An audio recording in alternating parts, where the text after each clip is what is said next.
This is Renelle, and welcome to Quality Hang with Rod Brooks and friends. And here he is now, your host, my main man, Rod Brooks.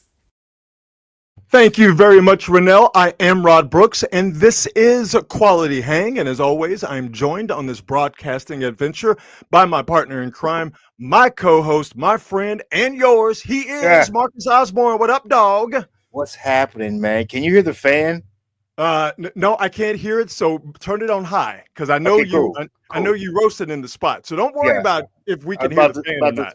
Spontaneously combust up in here. I'm like, I don't need you sweating like a hooker in church and then passing out on the live stream. All right, they might do good numbers, in the short term. Like OJ in a room of white women. Yeah. Hey y'all, it's a Friday night, and welcome to our first Friday night free for all. Yeah, we're gonna get to some sports stuff in just a second, but for the most part, we're gonna be goofing off. So thank you for joining us on this Friday night, whether you are in for the night or whether we are a part of your pre-gaming.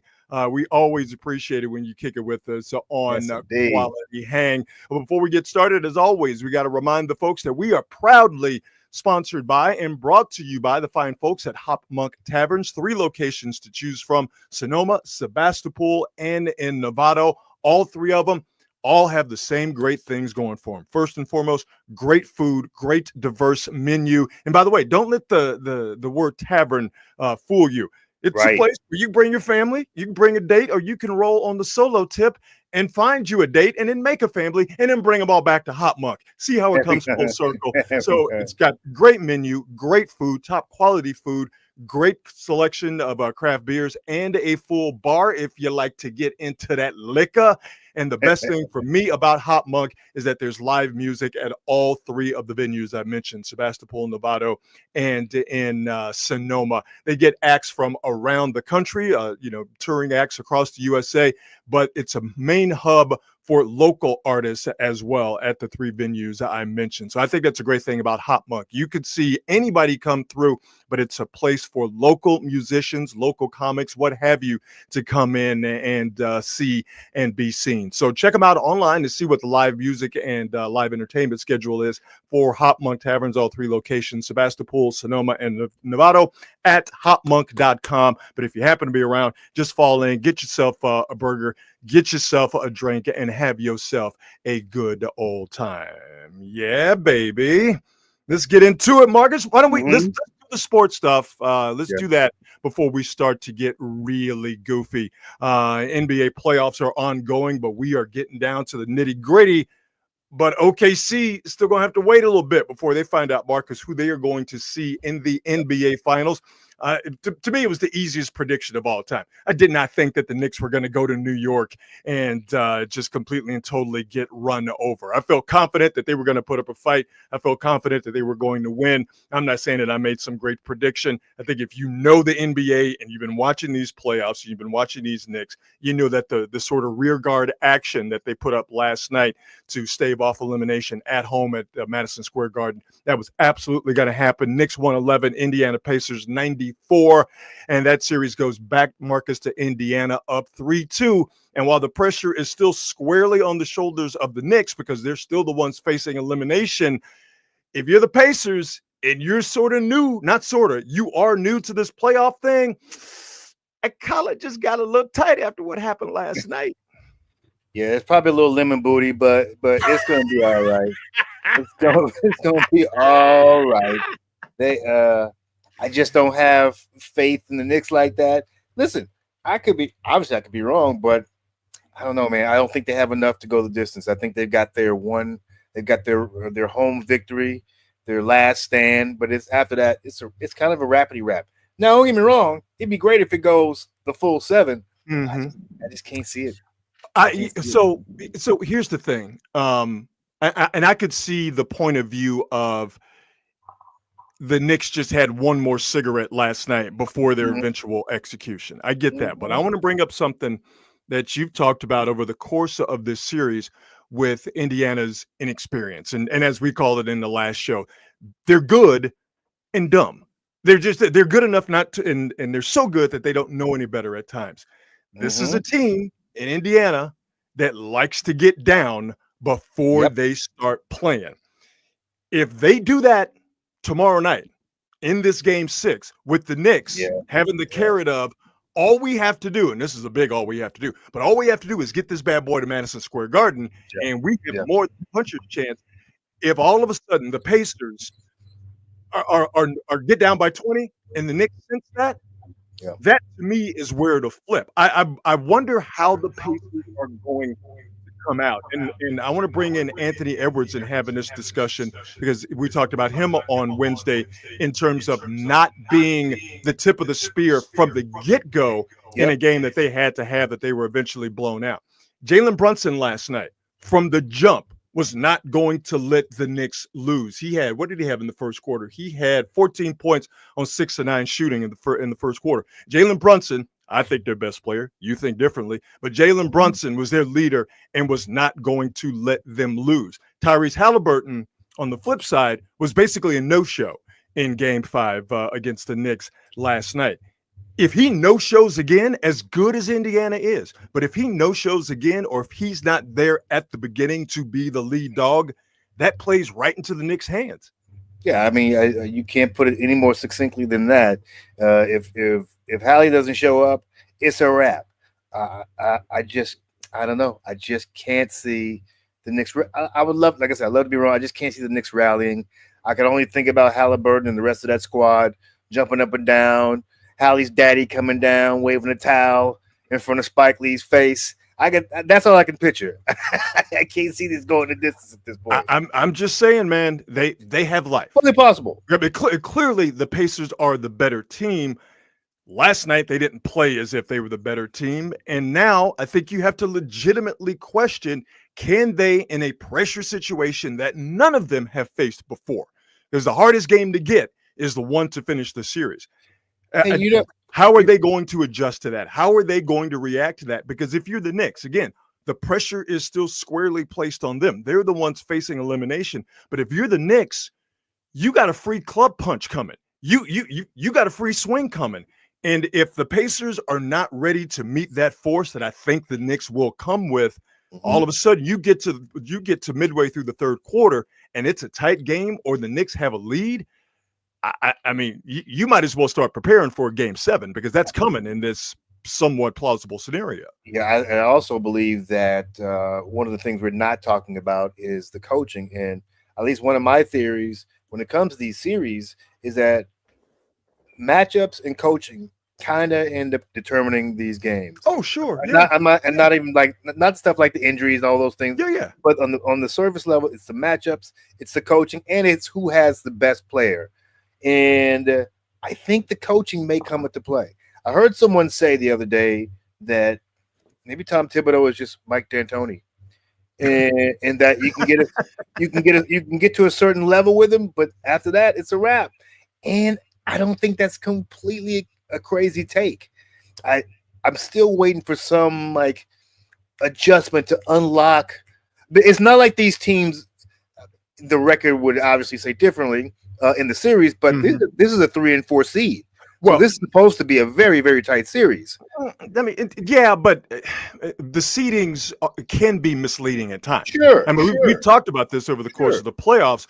You know, we were one series away from both conferences having the first and second seeds being knocked out. First seed in the Western Conference, obviously OKC, they go. The Rockets were the second seed. They were good.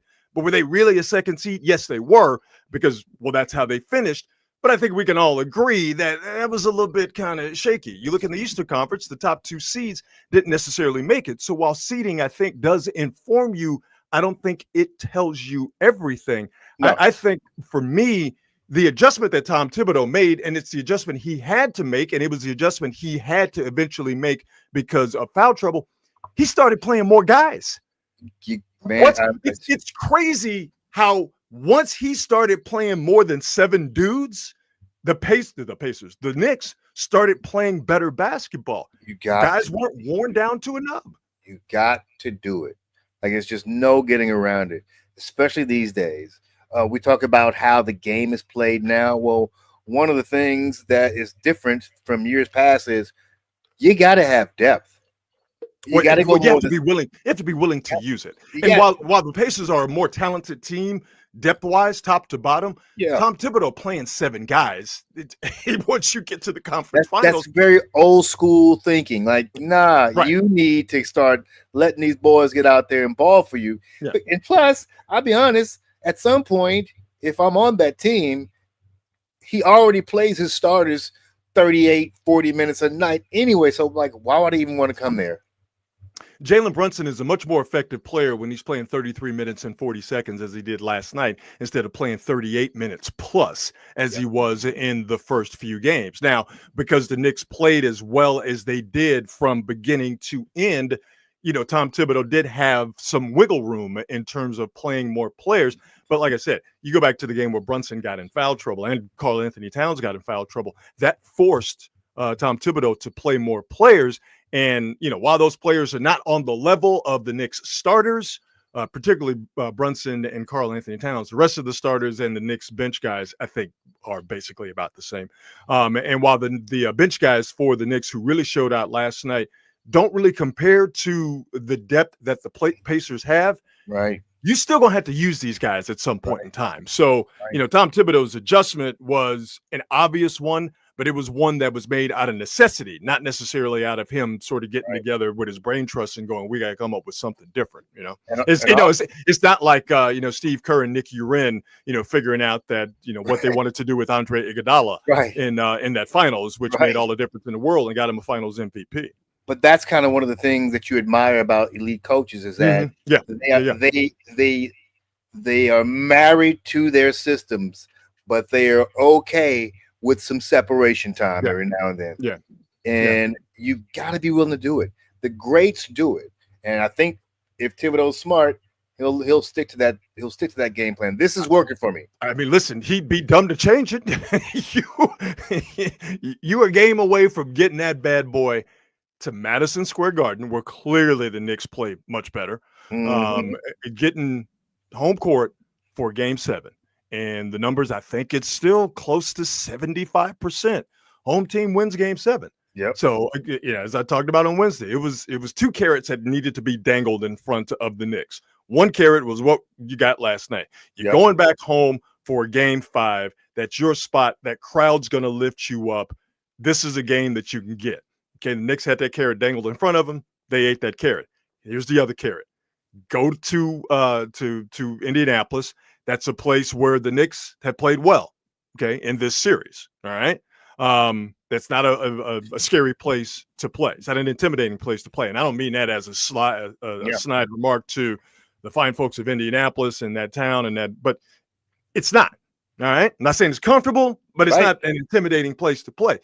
The Knicks have gone there and played well. Keep doing that with this newfound confidence, knowing that the better they play and the tighter they make this Game 6 coming up tomorrow against Indianapolis, the tighter they make it, the tighter the Pacers are going to get. I just think the Knicks, again, facing elimination, are playing with house money. As crazy as this is, the best spot, the optimal spot, is where the Pacers are, up 3-2 at home. Absolutely. It's a pretty good damn spot that the Knicks are in, considering that their backs are against the wall. Absolutely. They keep it together. They'll find a way they're a good defensive team, but at some point, something's got to give. And I have a feeling it's going to be the Knicks. And maybe this game.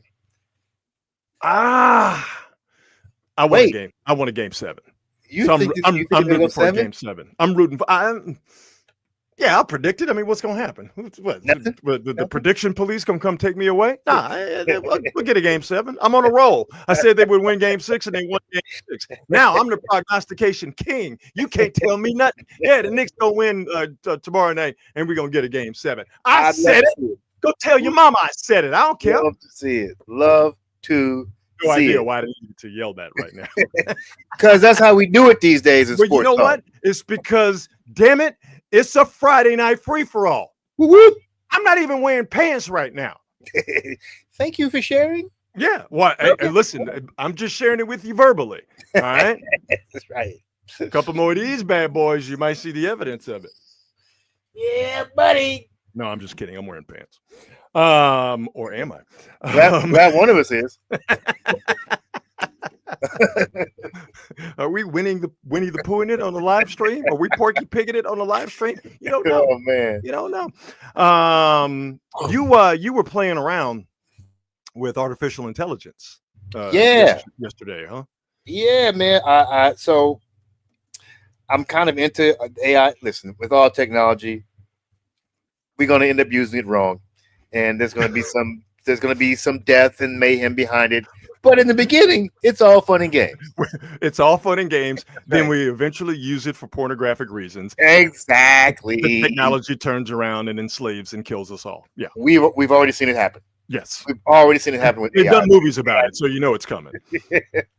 So anyway, I was sitting around and I jumped on the Chat GPT, and there's always the fight, the discussions about the greatest players of all time. So I went and I wanted to get a completely unbiased perspective on the greatest players in NBA history.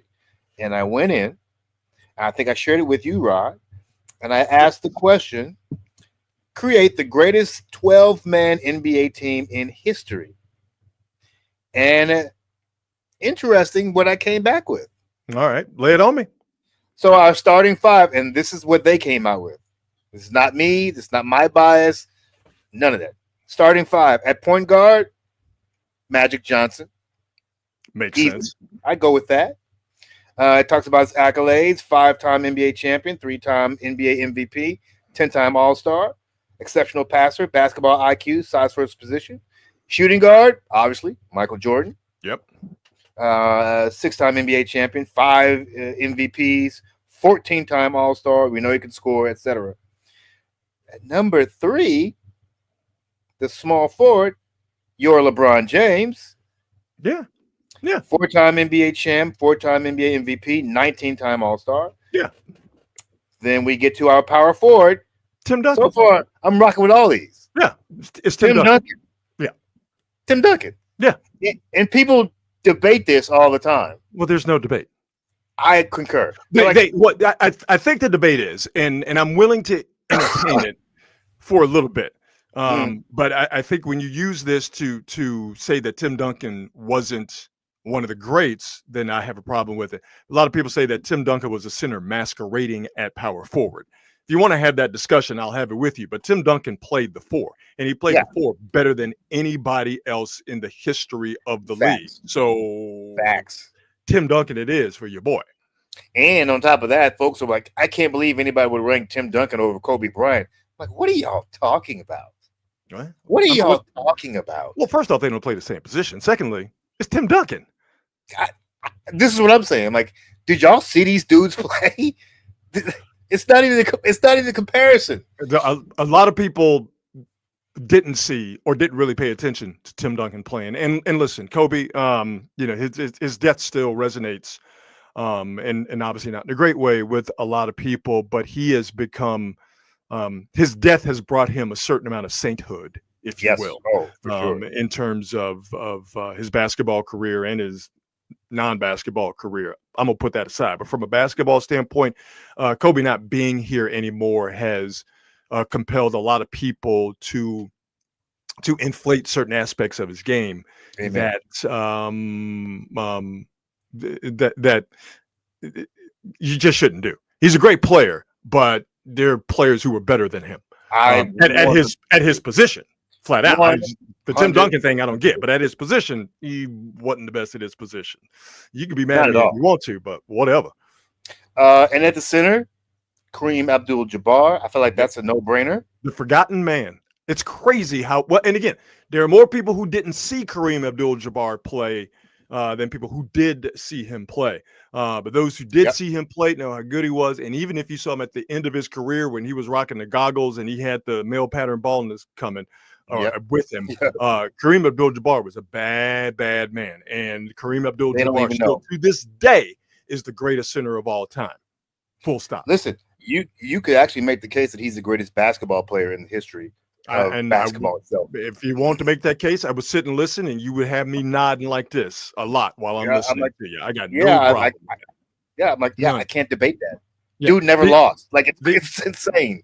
The reason I say that Jordan is, to me, that guy, is he came in at a position and dominated at shooting guard and dominated a league that was populated by a bunch of big dudes like Kareem Abdul-Jabbar. I'm not saying that they all had Kareem's talent, but it was a big man and it was a centers league. And a 6'6" shooting guard came in and completely and totally knocked everybody out of the box. For Jordan to come in and dominate in a league that was tailored to and populated by really big men, the rules, the rules were not necessarily for them, but you could be physical. You could use your size and your bigness. For Jordan to come in and dominate a league full of big men and flip it on his head, that's why I say he's the greatest. But for Kareem to come in and do what he did from the beginning of his career to basically the end of his career with all those big men there, hey man, if you don't know about Kareem, that's your fault.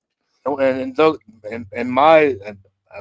think Jordan has every right to be called the greatest player in the history of the NBA. But in terms of just basketball in general, look at what Kareem did at every single level of his life.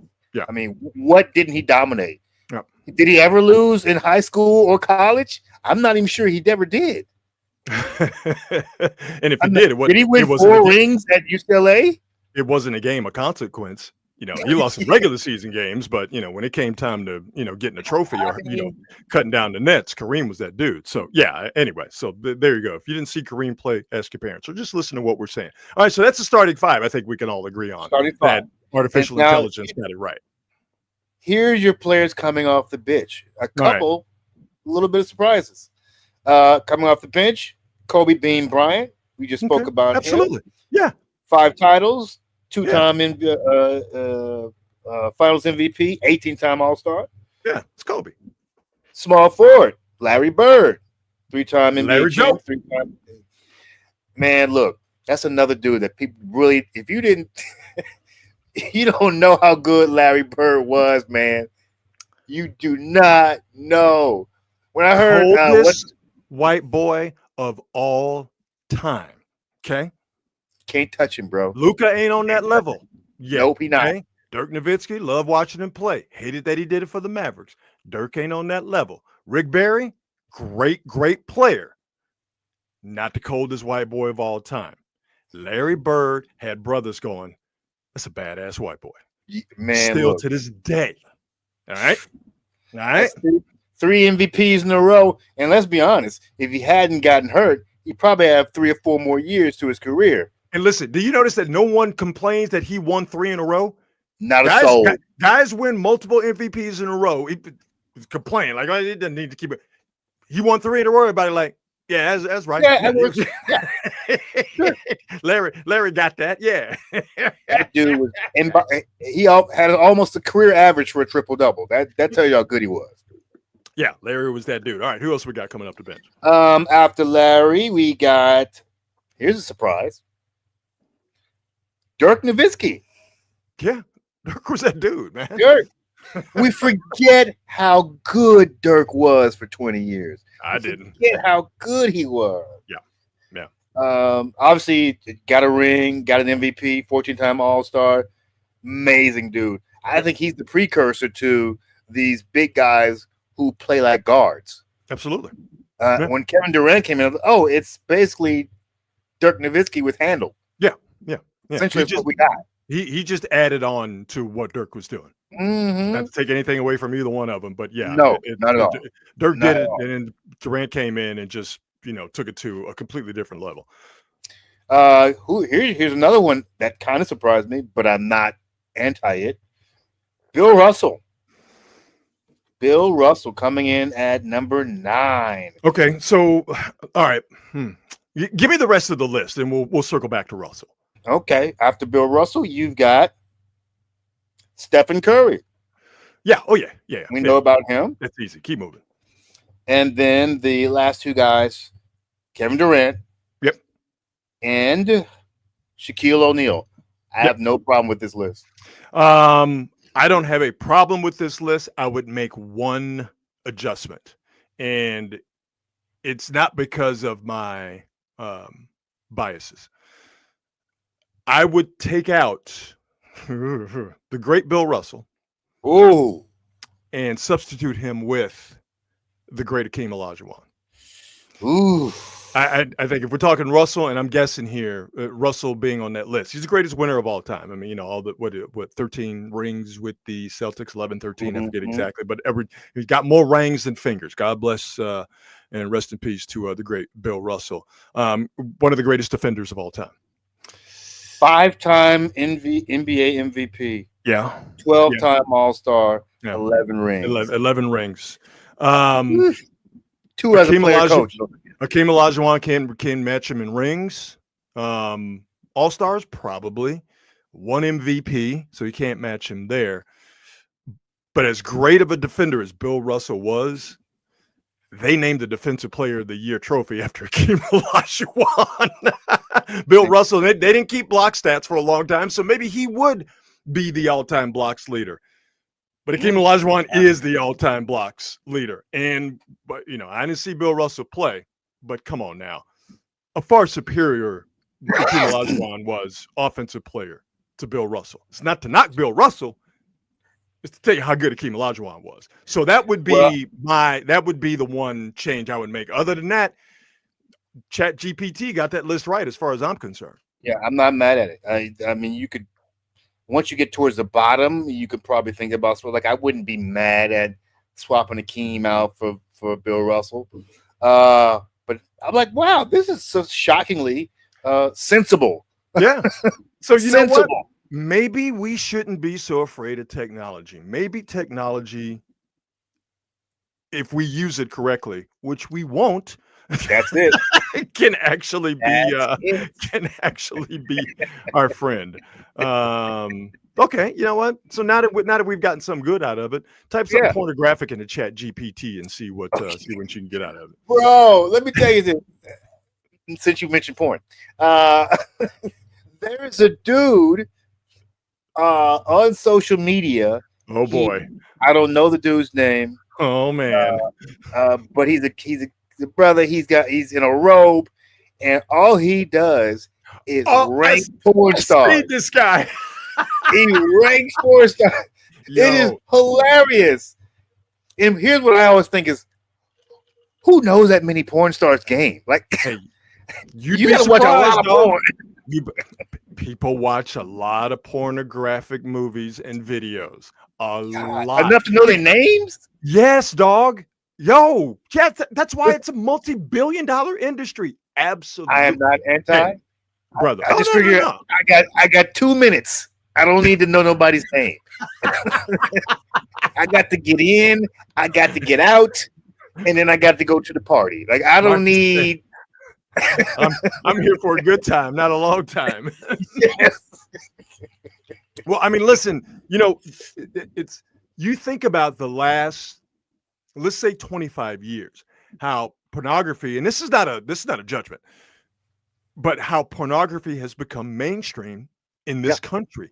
It used to be you had to go to a bookstore on a seedy side of town or video store on a seedy side of town and go through the saloon doors to get your naked flicks, right? Yep. You don't have to do that anymore. It's all mainstream. So the idea of being a porn connoisseur, 25 years ago, you say that to a woman or you say that mixed company and people go, you a creep. You should be on a watch list. You say that right now. You go to a party tonight and you start talking about your favorite porn stars, you will have half a dozen people, men and women, giving you the name of their favorite porn star, and you probably sharing clips. Everybody looking at their phone. Because now I'm the weirdo because I don't know 97. No. I'm the weirdo. Correct. We're the weirdos because we're like, I don't really need to know the names of these performers. Not at all. I'm not into it for the relationship. Okay, I'm into it for the mental stimulation. Maybe not the mental. Yeah, my mother watches this. Chill out, dog. Didn't you see my over-the-top wink? So yeah, okay. It's a Friday night free-for-all. It's a Friday night free-for-all. This is the first one of these we've done. past few Fridays, since I think, what are we, episode 17 now? Yeah, episode 17. So the past few Fridays that we've done this, we kind of been on the straight and narrow, talking about the NBA, talking about sports, what have you. But I just felt like, we need to do a Friday night free for all because, since we did our last show on Wednesday, and if you're new to Quality Hang, we do this every Monday, Wednesday, and Friday at 8 o'clock. But since we did the show on Wednesday, so much has come up. And I'm like, you know what? Let's do ourselves a Friday free for all. So we'll start to get to the goofy stuff here real quick, but we'll stay on sports. Mookie Betts, the Dodgers and the Yankees are playing right now, 3-game series in LA. And Mookie Betts is day to day not playing tonight because he stubbed his toe. And I'm paraphrasing a quote here from Dave Roberts. He said that they don't really know exactly how Mookie Betts stubbed his toe. More than likely, he stubbed his toe like most people stubbed his toe. Woke up in the middle of the night to go to the bathroom, and because he doesn't have those new contact lenses that are coming out, like we talked about, what was it, on Monday and Wednesday, that they're making for human beings where you could see in the dark if you're wearing his contacts, because Mookie doesn't have those bad boys. He stubbed his toe. Or maybe he didn't. But it got me to thinking about one of my favorite topics, is weird baseball player injuries. Because as far as I'm concerned, Marcus, no other sport has their players getting injured in weirder ways. That's crazy. You don't have football players being out because they stubbed their toe. It's crazy. You might have a football player being out because, they went out and got drunk and rammed their car into the side of a wall, but, that kind of stuff. But baseball players always have the weirdest injuries. So I compiled a list. And by the way, get in the comments if you can remember a baseball player with a weird injury. But I compiled a list of some of my favorite weird-ass baseball player injuries. Remember Glenn Allen Hill? Remember that, brother? Of course. Very good hitter. He got put on the DL because he had a bunch of scratches and lacerations on him. How'd he get that? Was he involved in a street fight? Nope.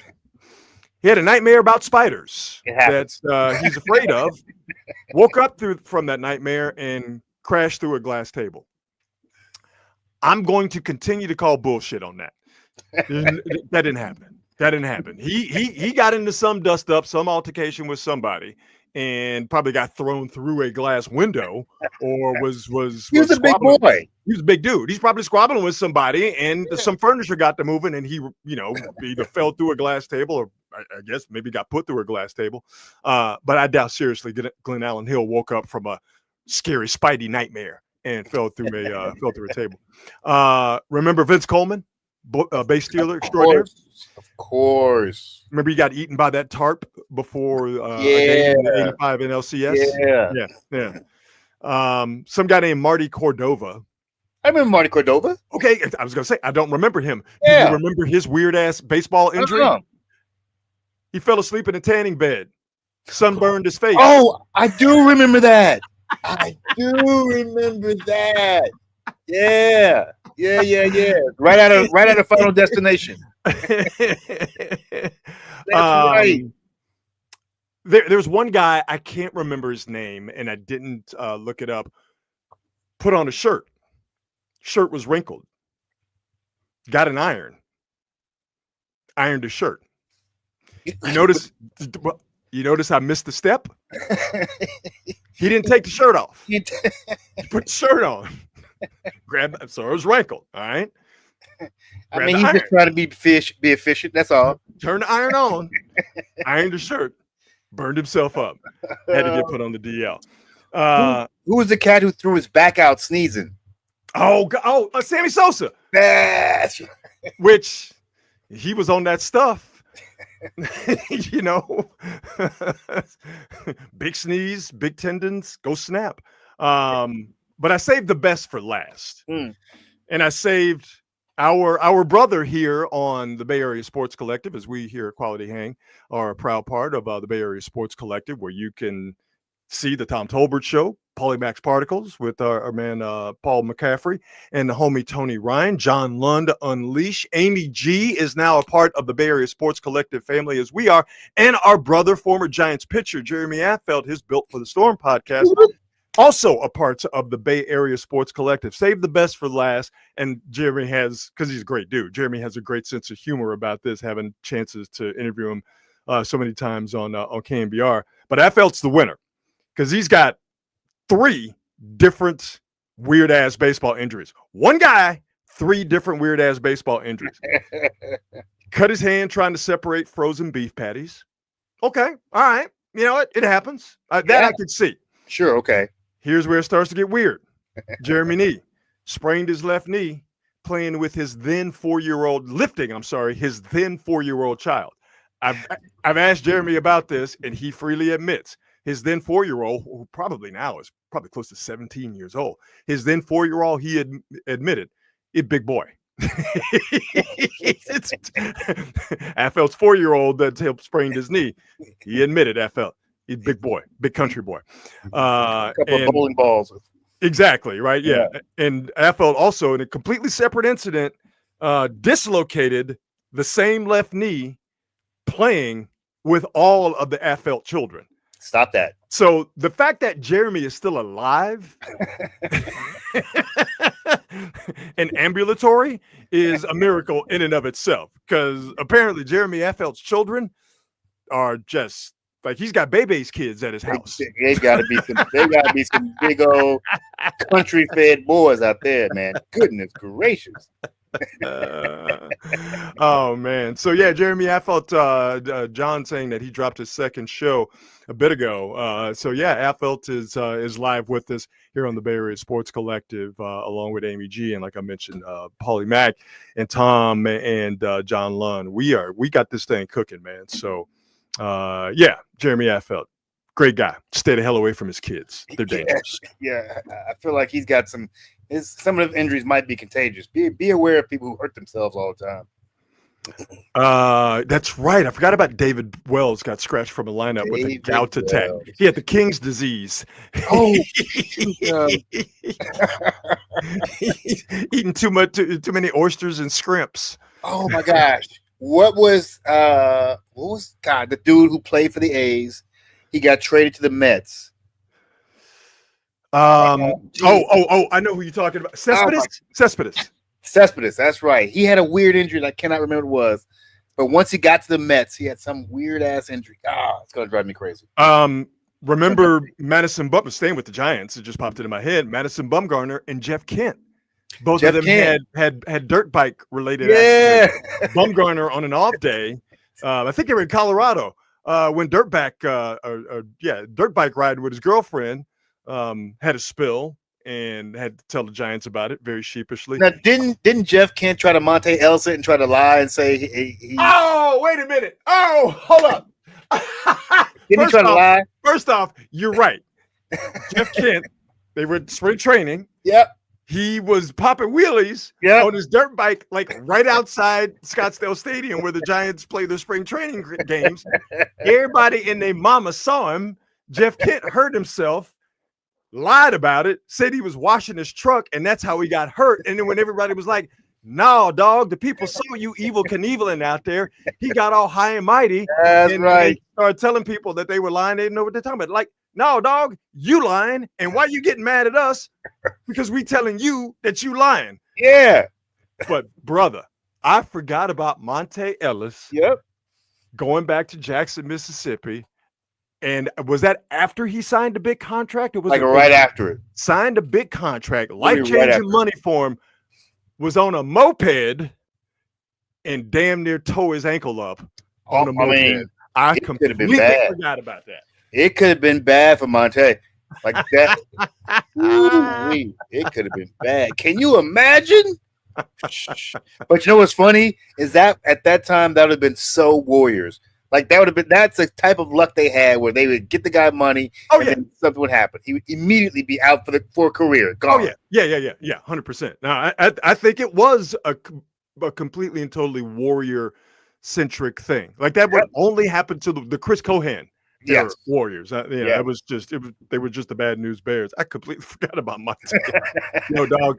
We roasted him so hard, and not because he put his career and that life-changing money at risk. We roasted him because, yo, dog, you almost threw it all away on a moped. Young people, dude. Like, Young people. we could see if you was on like a real bike. We could see if you was on like a dirt bike, like Bumgarner and Jeff Kent. But a moped, they should have taken money away from him just getting on a moped. Like, come on, bro. Why Really? are you on a moped? Why are you on a moped? Don't you have any dignity? Just ride a bike, bro. Just get a skateboard. Yeah. That'd have been more respectful. Unicycle. All right. Moped? Come on. What are we doing here? I'd rather see you on a tandem bike. All right. With another dude Fact. than singular on a moped. All right. There's rules to this. Okay. All right. Facts. I don't make them. I just abide by them. Mopeds? Facts. Really? All right. What are you in France? Settle down. Montel is on a moped. I completely forgot about that. Let's see here. What else do we got? Oh, you want to see a nun beatbox? Of course you want to see a nun beatbox. You absolutely want to see a nun beatbox. I bring you the beatboxing nun, aka MC. You don't want none. By the way, I do all the banners. That comes from me. All right, here we go. All right. Hold up, sister. What you doing? You're supposed to be a woman of God. Don't shake it like that. Hey. Yeah. Okay. Go, sister. Oh, we gotta run it back. Run it back. Hold up. It's not long enough. Oh, run it back. Hold up. I love the slow burn. But old girl to her left, man, she got that feeling, dog. She know what's coming. Here we go. By the way, it can't be left out that the chick next to her is grooving. Hey, she in it. Grooving. Oh, we doing it one more time? But come on, man. It's a nun beatboxing. Grooving. Of course, we watching it again. Uno mas. They're speaking Portuguese. I don't know what they're saying, but it's making the other nun. She is feeling it, dog.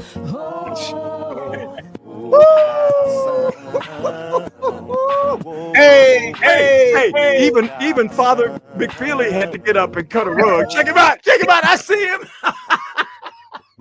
They're like, we got to get these young kids back. We got to get the young people back. What do we do to get youngsters interested in Catholicism again? I can beatbox. Sold. I'm into it. It was all a dream. I'm like, okay, cool. Okay, watch it one more time. But I want you to watch before she starts beatboxing. Like, she's got to point it like, y'all have no idea what's about to go down right now. I'm finna to rock y'all's world. Okay. I know you had to watch Sister Dance, but just pay attention to the beatboxing nun on our left. Watch, she's gonna point right here. Watch this. Here we go. Boom. Hey. I didn't realize as soon as the beat dropped, the priest stood up. Hey. He was feeling the Holy Ghost like a mug, dog. He was like, the Spirit is compelling me to get up. I'm not mad. And dance with these sisters. I would go to that church. I am there. Are you kidding me? I swear to God, I've watched that video well over 24 times. I have studied that video when she points before she starts beatboxing. That's so gangster. That is so gangster. I almost lost my mind when she pointed. So yeah, there you go. Watch your back, Dougie Fresh. MC, you don't want none is out there. And I got a sports thing for you, Rod. Oh, you do? Okay. All right. Yeah, I'm just kind of quickly breezing through an article about our Jonathan Kuminga. Oh boy, more Jonathan Kuminga news. Perhaps not. I guess there's a rumor that he's going to be getting an offer from the Nets of in excess of $30+ million. But now they're saying that offer may not come for various reasons. I'm not sure. Would you pay JK 35? Oh, you've heard, because they're saying that Jonathan Kuminga, this is the gist of the article, they don't expect him to come back because he wants his own team. He wants to score 20 points a game at least. He expects to be an all-star, and he wants to be the guy to be the face of a team. Well, if that's what he wants, then he's definitely not going to come back because that's the exclusive domain of Steph Curry. None of those things are going to happen if that is indeed what Jonathan Kuminga wants.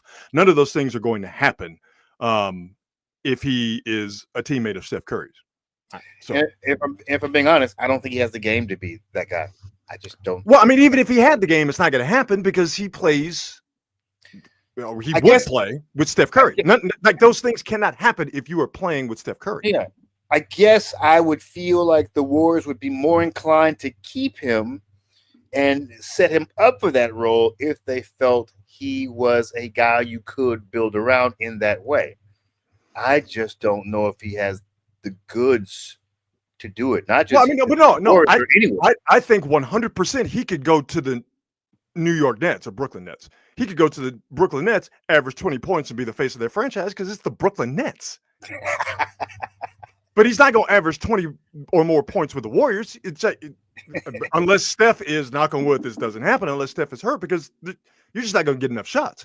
And if he's trying to get up shots to get to that 20-point threshold, then he's going to get benched immediately, as he has been when he has attempted to do those things. So, if again, this report is to be believed, you could go and do what you want to do, but it's not going to be with the Warriors.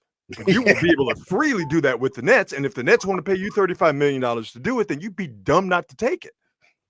Yeah, I could definitely see him being able to, like, he has the ability to score 20 points a game, but not all 20 points a game scores are built the same. No, of course not. Of course not. Yeah. So I just saw that. So I'm like, let me mention this to Rob. I got to tell you, I got Jonathan Kuminga fatigue, and it's got nothing to do with him. It's just like, what else is there to talk about with him? We know what the deal is. We know what he desires. We know what the problem is in terms of how he fits. Playing with Steph, playing with Draymond. Like, to me, there are issues in terms of should Kuminga stay. I think there are issues that that don't have to do with Jonathan Kuminga that will determine whether he stays or whether he goes. That's very fair. If he can play with Jimmy, and if he could, first off, it's going to be money now because he's a restricted free agent. Yep. Behind that, can he play with Draymond? Can he play with Jimmy? Is Draymond going to come off the bench? Can he find a way to coexist with Steph? Will Kerr and Steph, will they kind of relax and be a little bit more lenient in terms of allowing Kuminga to play the game he wants to play to a certain extent? I just think that, while we focus on Kuminga singularly, I think it's bigger than him. Does that make sense? Of course it is. Of course it is. There's no getting around it. Of course it is. And we'll see what happens. I'm rooting for the guy to do well, but you know what? Maybe he could be a 6-man with the Warriors. He could get his 20 that way. Come in as the guy who your only job is to get buckets. Yeah, but how much is that going to cost you? Yeah, that is the key. Are you willing to go into that apron for a 6-man who's putting up 20 points a game and not really giving you much else? Yeah. Fair. So, like I said, I just think the Jonathan Kuminga question is bigger than Jonathan Kuminga, but that is just me. How about we do a little on this date? Let's do it. On this date, May 30th, Ill Communication by the Beastie Boys was dropped in 1994. Wow. It is not my favorite Beastie Boys album. That, for me, is Paul's Boutique, and it's not just one of the greatest hip-hop albums. Paul's Boutique.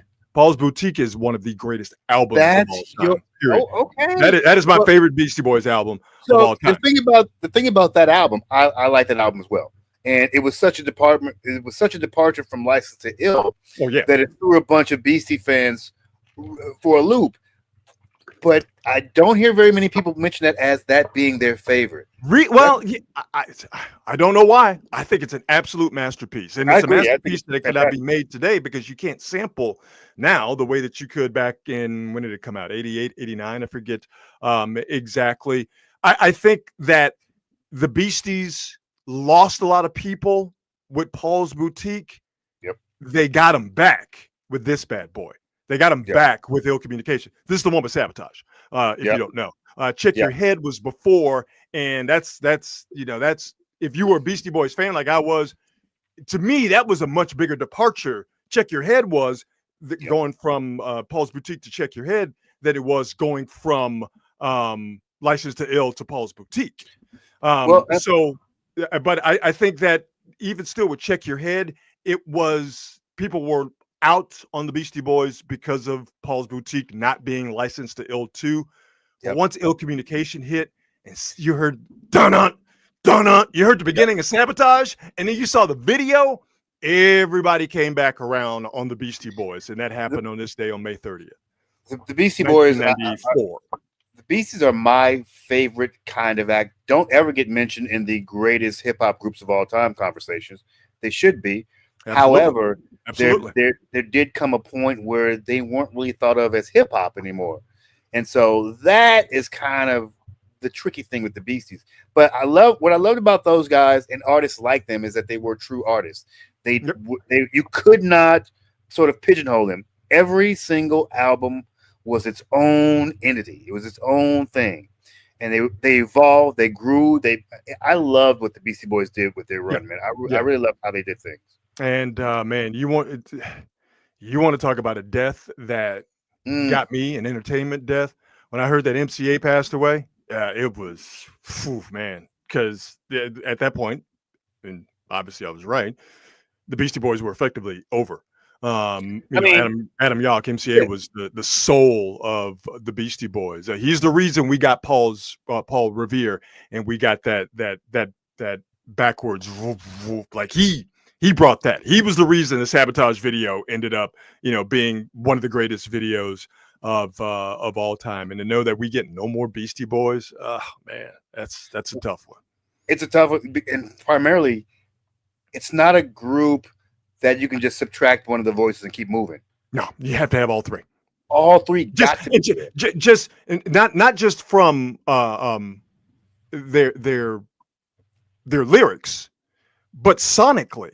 To go, MCA is the low end, Ad Rock is the high end, and Mike D is in the middle. You know what I mean? To get those three ends those three parts of the sonic spectrum, I mean that's a big part of the reason why it worked. They just sounded really, really good together. And then you add in the lyrics, and then you add in the visual, and then the Party Frat Boys and License to Ill, and then remember they were doing the 70s motif and at Paul's Boutique with Hey Ladies, and then you get to Check Your Head, the skater punk vibe, and then Ill Communication and beyond that. Like the Beasties really understood, as great artists do. Public Enemy understands this. Van Halen understood this.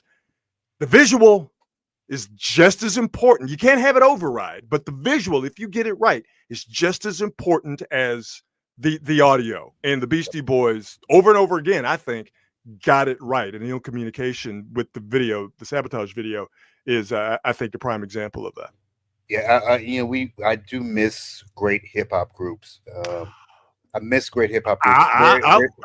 I hold that thought, because baby, we got something coming. As of now, there's a slight renaissance in hip hop groups. So. Oh boy, because I heard something today that, hey man, let me tell you something. It made my shirt poke out. It was that good. On this date last year, one of the smoothest moves of all time was perpetrated by one Michael Finley. We take you to Dallas, Texas, after the Western Conference Finals. Luka Doncic celebrating with his pops and a beer after winning the MVP. And Michael Finley said, "Let me hold that, young fella. What's up, pops?"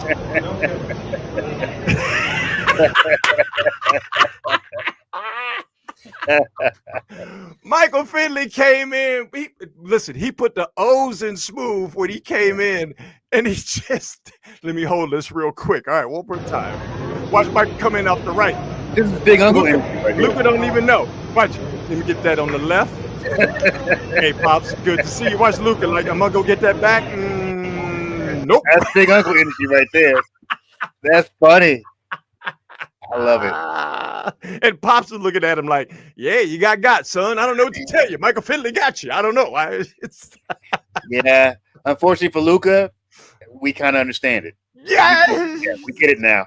No, I mean, yeah, but damn, dog. He just won Western Conference Finals MVP. They go into the finals. Let the dude. I mean, listen.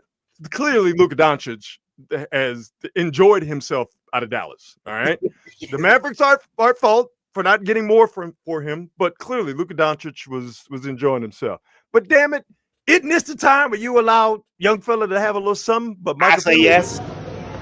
Michael Finley said, "No, coming in off the left, give it to me." Now, we don't know what number beer that was, right? We don't. So maybe that's why Mike stepped in. Was it the first or the 15th? So we don't know. He did it so smooth. It's so good. That's easily. You know, it's funny how he did that, because I think almost anybody, it's something about when you just do something gently, you go with it. Yeah. Because if he had came in and just tried to grab it, he probably won't be able to get it. And that's an excellent point. If Finley, who is always been sort of the still waters run deep type guy. Yeah. Even when he's playing. Yeah. If he would have come in and be like, yo, Luka, put the beer down, or isn't that enough? Or if it's something like that, Luka would have understandably, gotten his hackles up. Yeah. But Michael Finley's like, nah, man, you get more bears with honey. Let me get that from you. Did it with the left too. Did it with the left hand. He didn't catch it with the right. He came in off the left, did it with the left, then dapped up Pops simultaneously with the right hand of God simultaneously. And then just boom, just bounced out. I mean, it's one of the coldest videos of all time. Absolutely one of the coldest videos. So sweet. You're right, DC. That is a slick move by Finley. Yeah, man. Right. And listen, it is a Friday, a free-for-all Friday, and we have done and covered a lot. We've gotten everything. I think we've gotten everything. Beatboxing nuns. Ain't nobody else giving you that. Yeah. But now, to get back to what you were saying, Marcus, as we close out the show, as we always do, with the best thing I heard today. But I'm going to change that a little bit and call it the best thing I've heard this week. Because what I heard today is easily the best thing I heard this week. And this goes to what you were saying, Marcus, about not having hip-hop groups anymore. Well, the Mighty Clips are coming back, baby. This just dropped today. This is the artwork and the title for the new Clips joint. No Malice and King Pusha T dropping Let God Sort 'Em Out on July 11th. So the Mighty Clips are coming back to save us from trash hip hop. And Marcus, they dropped, Clips did one of the songs. And even though I'm probably going to get in trouble with YouTube for violating copyright stuff, I'm going to go ahead and play you a snippet of it anyway. Good, baby. It is Clips at its absolute best. All right, here we go. Arenas, doing pirouettes inside of my snow globe. Shopping sprees in Soho, you had to see it. Strippers shaking ass and watching the dough blow. Ace trumpets and rose modes. Henny Alavaca, Panama fishing village, visiting with Papa, with chapas. All of you in pasta, simply just Ferrari window shoppers. The one that I just sorted looked like it was built by NASA. Oh my God. I took it on a spoon and injected it to my veins. What? Oh, who's producing this album? Pharrell. Is it all Pharrell? Yes, sir. Okay, July 11th should be a national holiday when Clips drops the new app. Listen, that's pure, uncut, 100% Clips. That's Malice, no Malice now. Showing you that he's still a wordsmith. He's still that dude. Of course, Pusha's flow is just wet. Just ooh. When you listen, one thing I know for sure is when you are a great MC, you don't lose it. No, I heard Big Daddy Kane a few weeks ago destroying. He was Kane, so good. Kane, the hip hop heads know. Ooh, but Kane is severely underrated when it comes Ooh. to being one of the great MCs of all time. Murdering it. And was from the jump. Oh yeah, from the jump. Mm. From Mm. the jump. Mm. Is that's your best thing? Yeah, baby. And listen, ain't nothing better than that. That news, I got and one. that snippet ain't nothing better than that. I got a best thing. All right, lay it on me. So, we got an apology today from this is out of the Diddy trial. Oh Jesus! We got an apology today from one Sheree Hayes. He apologized to Cassie.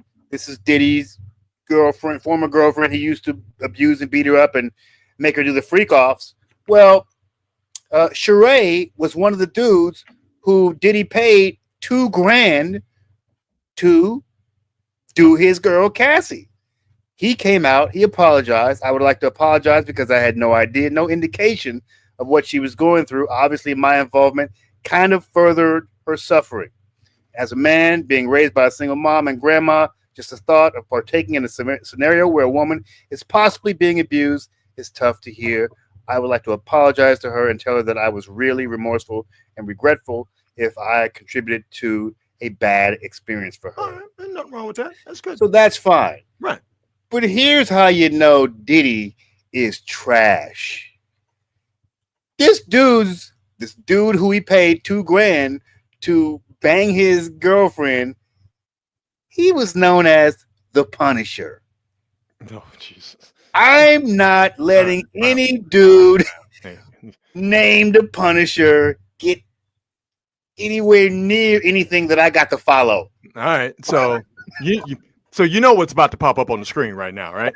You know what's coming, and longtime watchers of Quality Hang, all 17 counting today episodes, y'all know what's coming, right? Gucci Mane face, Gucci, come on, man, what? Deserved. What? 100% deserved. But did you notice that I had the Gucci Mane face when you first mentioned that it only cost Puff $2,000 Jeez, to get the services of the Punisher? Just 2 stacks? That's it? the That's Punisher. You would think that the Punisher's services would be worth well in excess Well in. of $2,000. He probably went in like, you know what? If you keep it damaged to a minimum, I give you a bonus. Or maybe he was like, you know what? I'm gonna say my rate is low, and then if I'm invited back, then I'll just say, well, now it's 4,000. Yeah, exactly. So Gucci Mane face all around for that story. That is, I got to tell you, that is not the best thing I've heard today. That is the polar opposite. That is chef's kiss. Like if I was gonna be a male escort, not a lot of names I would like better. Punisher. I think that if you're an escort, you got to understand the marketing aspect. Well, you know what then though? But some people like This is what I'm saying. to be punished. So I'm thinking at it, from a marketing standpoint, that the Punisher could be, a net negative. But for certain people, like Sean Combs, Like Sean Combs. when you're going through the male escort, The Rolodex. like when you go get a tattoo and you're flipping through the book to see like, oh, do I want a mermaid? Do I want an anchor? Do I want mom? Do I want the Punisher? So as he's flipping through the escort book, like he's looking to get a new tattoo, he's like, oh, the Punisher, just $2,000? Yes, Sign him up. What a deal! I got something for him to punish. I am a sexual deviant who likes bargains. That's me, Sean Puffy Combs. I'm getting my hose on clearance. That's insane. I am physically and mentally tormenting my girlfriend on a discount. I would say that our first Free for All Friday has been a smashing, maybe even punishing success. Punishing success.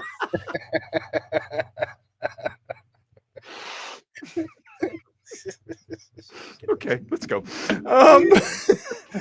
I probably should have had a buffer in between that and this thing here. Let's get Gucci Mane off the screen because Gucci Mane. Going to Hop Monk Taverns does not give you the Gucci Mane face. Matter of fact, it gives you the complete and total opposite of the Gucci Mane face. You will have a smile on your face after your experience at all three of the Hop Monk Taverns, Sebastopol, Sonoma, and in Novato. Why a smile and not the Gucci Mane face at Hop Monk Taverns? Well, it's because great menu, great quality food, great craft beer selection with, if you like something a little harder, like she said in the Blues Brothers. We got like she said to the Punisher. And by the way, at Hop Monk, they have both kinds of music, country and Western, but we'll get to I'm all about it.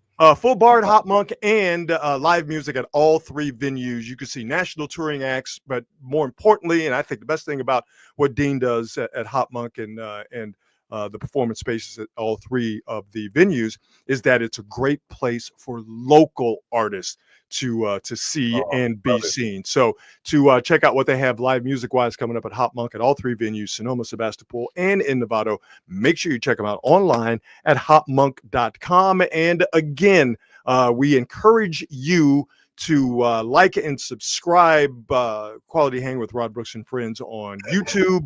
Follow me and Marcus on X. Follow us on Instagram, Quality Hang with Rod Brooks, and on Facebook as well. We're going to start broadcasting on Instagram and Facebook here shortly. We want to make sure that we are reaching as many of you folks as possible. Yes. Go to the Facebook page because we need a certain number of followers. Yes. In order to broadcast live on Facebook. So go to the Facebook page. Quality Hang with Rod Brooks. And again, we are proud to be a part of the Bay Area Sports Collective.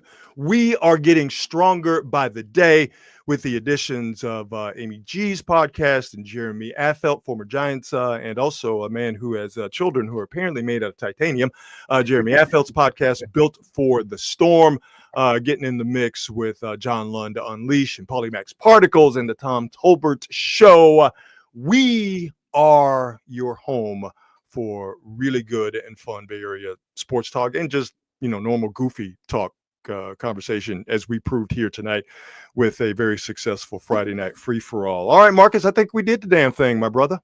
Yeah, another great night, baby. Another great night. And to all of you folks in the comments, we see you. We try to get to as many as we can. All right, Christian, settle down.